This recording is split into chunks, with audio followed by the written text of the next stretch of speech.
Minister Kejriwal has decided, obviously, to enforce stricter norms to fight violations. Coronavirus guidelines. The fine for not wearing masks in public places has been raised from 500 earlier to 2,000 rupees now. The Chief Minister has also assured the public that they have enough hospital beds. He said that 7,461 normal beds and 446 ICU beds are available in Delhi. He also added that the centre has promised additional 600 beds for the capital.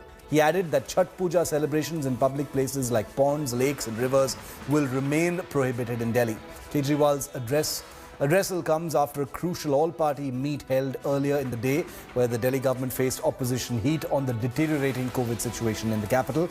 The BJP and Congress questioned proposed market lockdown, Chhath curbs and lack of beds. On Wednesday, the capital witnessed its highest single-day death count till date with 131 new deaths. Over 7,000 fresh cases were also reported in Delhi, taking its active case tally, like I said, to 42,458.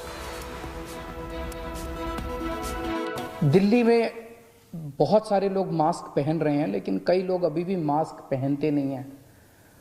तो लोगों को mask पहनवाने के लिए कई बार जब कहने से बात नहीं बनती तो फिर थोड़ा सा टाइट करना पड़ता है। तो फाइन अभी 500 रुपये था, इसको बढ़ा के 2,000 रुपये फाइन किया जा रहा है कि जो मास्क नहीं पहनेगा उसके ऊपर 2,000 रुपये का फाइन लगाया जाएगा। मेडिकल फ्रेटर्निटी ने इतनी शानदार व्यवस्था की है, इतना शानदार कोविड का मैनेजमेंट दिल्ली में किया है कि दिल्ली के अंदर ऐसी व्यवस्था नहीं है। दिल्ली में आज भी 7,500 बेड्स अवेलेबल हैं, आज भी 450 ICU बेड्स अवेलेबल हैं। कॉरिडोर के अंदर पेशेंट्स नहीं पड़े हुए, सड़कों के ऊपर पेशेंट्स नहीं पड़े हुए। इतनी ज़्यादा पीक आने के बाद भी 100-125 के करीब डेथ्स हो रही हैं। नहीं होनी चाहिए, ये भी ज़्यादा है, इसको कम करेंगे। लेकिन जब आप इतने एडवांस्ड कंट्रीज से कंपेयर करते हो जहाँ पे बुरा हाल हो गया था, मुझे लगता है हमारे डॉक्टर्स ने बहुत शानदार प्रदर्शन किया है। जो टेस्टिंग चल रही है उस टेस्टिंग पे किसी भी तरह से कोविड पे रोक नहीं लगाई जा सकती। हमने ये बात कही है। छठी माई पर्व मनोकामनाओं का पर्व है।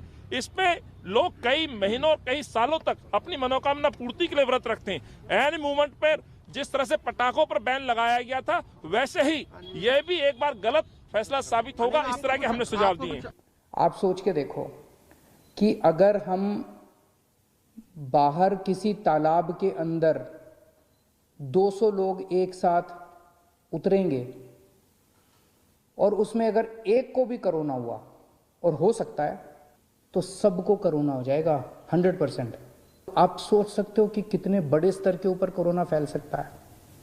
तो छठ पूजा करने की मनाही नहीं है, केवल और केवल इतनी मनाही है कि किसी भी पब्लिक पॉन्ड पे, किसी भी पब्लिक तालाब पे, किसी वाटर बॉडी के अंदर हम उतर के एक साथ छठ पूजा नहीं मना सकते।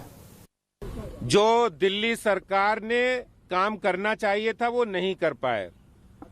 मैंने मीटिंग में विषय रखा कि जिस तरह से नंबर ऑफ ICU बेड बढ़ाने की बात थी वो करना चाहिए था, नंबर ऑफ टेस्टिंग की बात थी वो नहीं की। कॉन्टेक्ट ट्रेसिंग दिल्ली सरकार के स्वास्थ्य विभाग ने बिल्कुल नहीं कर पाई, उसको स्ट्रेंथन करने की जरूरत। ये समय राजनीति करने का नहीं है।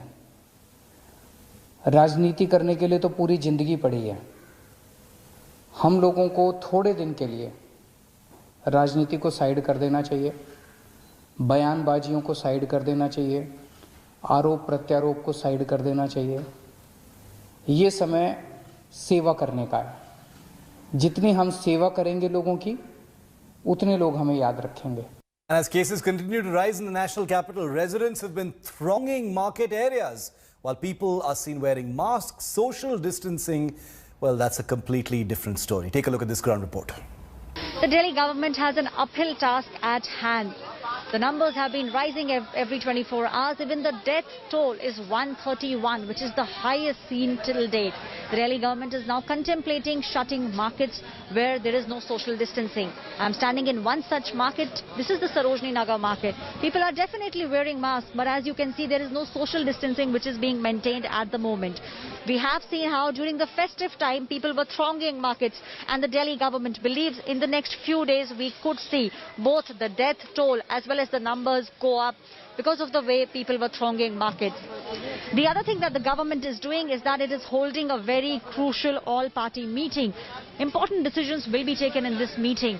One of the things which the Delhi government is also now looking at is ways through which they can increase testing. Delhi government, however, on the other hand, has been saying they are doing everything in their power to make sure that they can control COVID-19. This is Aishwarya Paliwal reporting from the national capital with camera person Sanjeev Kumar. Hi everyone, Preeti Chaudhary here. Hope you like this video. For latest news and analysis, like and subscribe to the India Today YouTube channel. And don't forget to press the bell icon to stay updated. Thank you for watching.